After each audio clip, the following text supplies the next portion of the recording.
Hello दोस्तों, स्वागत है आप सभी का हमारे YouTube चैनल फैक्ट जूम पर। आज आपको ऐसे देश से रूबरू करवाने जा रहा हूं जो बेहद ही खूबसूरत और खुशहाल देश है। यहाँ की कल्चर, खाना, वेशभूषा, ऊंचे पहाड़ों पर बनी मोनेस्ट्रीज सैलानियों को अपनी ओर काफ़ी आकर्षित करती है। यह छोटा सा देश हिमालय की गोद में बसा हुआ है, जिसकी एक सीमा चीन और दूसरी सीमा। हाँ दोस्तों, आज हम जिस देश के बारे में आपको बताने जा रहे हैं उसका नाम भूटान है। The land of thunder dragon. इसको ड्रुक यूल भी कहा जाता है, जिसका मतलब होता है ड्रैगन का देश। तो दोस्तों, वीडियो को बिना स्किप किए अंत तक बने रहिए। आज हम आपको इस वीडियो में पूरी जानकारी देने वाले हैं। तो चलिए चलते हैं भूटान के इस खूबसूरत सफ़र पर। हिमालय की पूर्वी पर्वत श्रृंखला में बसा भूटान इकलौती ऐसी जगह है जहां पर आपको सबसे शुद्ध हवा मिलेगी। यह दुनिया का पहला और एकमात्र कार्बन निगेटिव देश है, अर्थात जितना कार्बन डाइऑक्साइड वो प्रोड्यूस करता है उससे कई ज़्यादा मात्रा में उसको एब्जॉर्ब कर लेता है। भूटान भले ही क्षेत्रफल में छोटा सा देश है, लेकिन खुश रहने के मामले में यहाँ के कई लोग विकसित देशों से भी आगे हैं। यहाँ की पॉपुलेशन लगभग 8 लाख है, जिसमें 76% बुद्धिस्ट और बाकी 24% हिंदू रहते हैं। भूटान की राजधानी थिम्पू है, जबकि इसकी फाइनेंशियल सिटी का नाम फुनसिलिंग है। आपको बता दें दोस्तों, भूटान दुनिया का एकमात्र ऐसा देश है जो जीवन स्तर को जीडीपी से नहीं बल्कि ग्रॉस नेशनल हैप्पीनेस यानी खुशी के स्तर से नापता है। इस देश में पैसों से ज़्यादा खुशियों को अहमियत दी जाती है। यह कॉन्सेप्ट राजा जिग्मे सिंगाय वांगचुक लेकर आए थे ताकि भूटान को दुनिया का सबसे खुशहाल देश बनाया जाए। आपको जान के यह हैरानी होगी कि भूटान में सड़कों पर रहने वाला कोई नहीं है। यदि कोई व्यक्ति अपना घर खो देता है तो उन्हें बस राजा के पास जाने की ज़रूरत है, जो उन्हें ज़मीन का एक टुकड़ा देगा जहां वे घर बना सकते हैं और अपना जीवन यापन कर सकते हैं। भूटान के कानून के मुताबिक यहाँ के 60% हिस्से में जंगल होने ही चाहिए। अभी भी भूटान का 70% हिस्सा पेड़ों से घिरा हुआ है।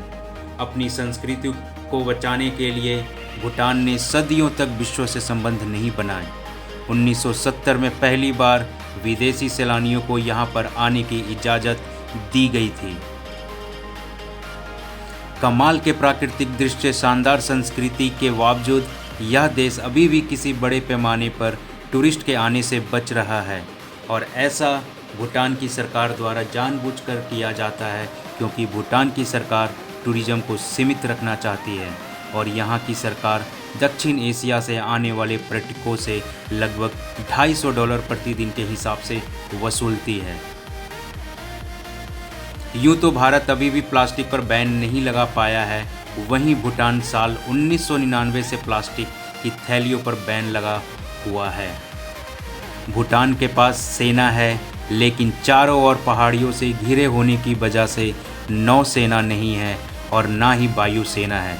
इस क्षेत्र में भारत उनका ध्यान रखता है।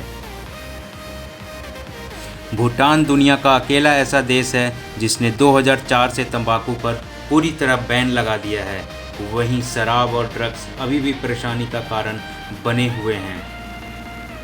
भूटान के पारो एयरपोर्ट रनवे पर लैंडिंग और टेक ऑफ दोनों ही मुश्किल टास्क है। भूटान का पारो एयरपोर्ट कुदरती तौर पर जितना खूबसूरत है उतना ही खतरनाक है।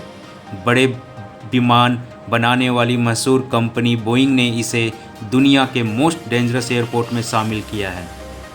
यहाँ लैंडिंग केवल बहुत अनुभवी और कुशल पायलट ही करवा सकते हैं। आपको जानकर हैरानी होगी दोस्तों, पूरी दुनिया में सिर्फ 8 ही ऐसे पायलट हैं जो यहाँ लैंडिंग करवाने के लिए क्वालिफाइड हैं।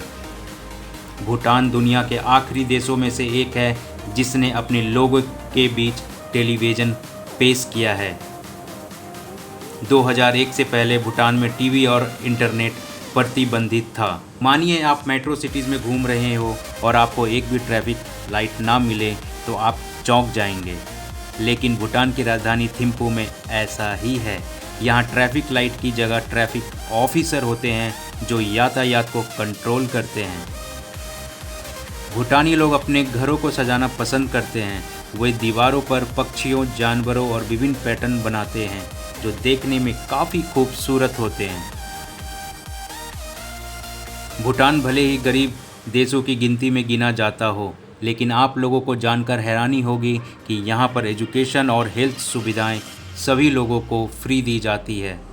भूटान में एक अजीब बात यह है कि यहाँ पर लड़कों के मुकाबले संपत्ति लड़कियों को दी जाती है और यहाँ पर चाहे लड़का हो चाहे लड़की, एक से अधिक शादियाँ भी कर सकते हैं। भूटान देश में सभी नागरिकों का जन्मदिन एक समान मनाया जाता है और इसलिए हर नए साल को सभी लोग अपना जन्मदिन मनाते हैं, क्योंकि यहाँ के लोगों को यह परवाह नहीं है कि उनकी जन्मतिथि क्या है और वो कितने साल के हो चुके हैं।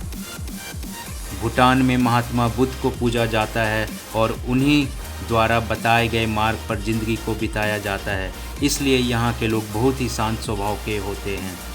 वैसे तो भूटान के लोग डांस के बहुत ही ज़्यादा शौकीन होते हैं।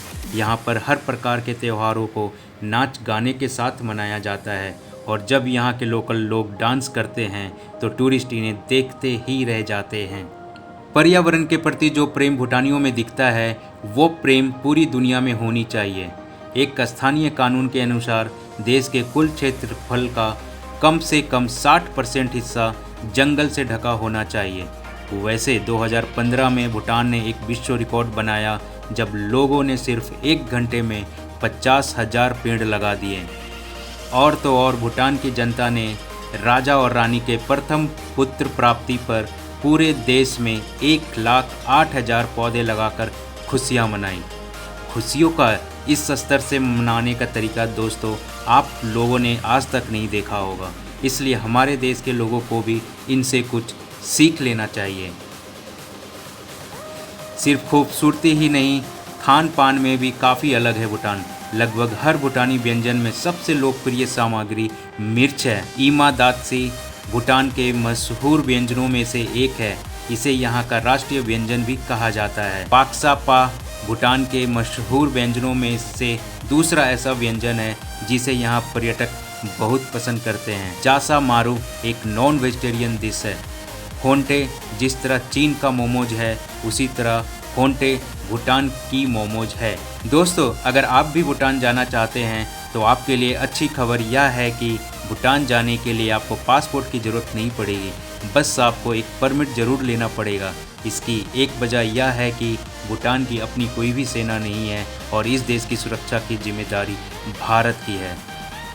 अगर आप भूटान की यात्रा प्लान कर रहे हैं तो आप सड़क या हवाई मार्ग से भी जा सकते हैं। भूटान जाने के लिए भारत में दिल्ली, मुंबई, कोलकाता से डायरेक्ट फ़्लाइट भूटान के पारो तक जाती है। पारो भूटान का एकमात्र हवाई अड्डा है। यहाँ से भूटान की राजधानी थिम्पू महज 50 किलोमीटर की दूरी पर है। अगर आप सड़क के माध्यम से जाना चाहते हैं तो आपको पहले पश्चिम बंगाल के सिलीगुड़ी पहुंचना होगा। यहां से भूटान बॉर्डर फुनसलिंग पहुंचने में 4 से 5 घंटे का समय लगता है और यहां से राजधानी थिम्पू पहुंचने में 5 से 6 घंटे लगते हैं। आमतौर पर किसी भी मौसम में भूटान जा सकते हैं, मगर अप्रैल से जुलाई और सितंबर से नवंबर के बीच का मौसम काफ़ी सुहावना होता है। इस दौरान ट्रैकिंग का मज़ा भी ले सकते हैं। इसके अलावा यहाँ सेचू फेस्टिवल भी आयोजित किया जाता है। उम्मीद करता हूँ इस वीडियो को देखने के बाद आपकी भूटान से जान पहचान हो गई होगी। अगर वीडियो अच्छी लगी हो तो लाइक और सब्सक्राइब ज़रूर कर देना, ताकि ऐसे ही कुछ रैंडम फैक्ट्स और इन्फॉर्मेशन आप तक पहुंचाता रहूं। मिलते हैं जल्द ही एक नए वीडियो में कुछ नए फैक्ट के साथ।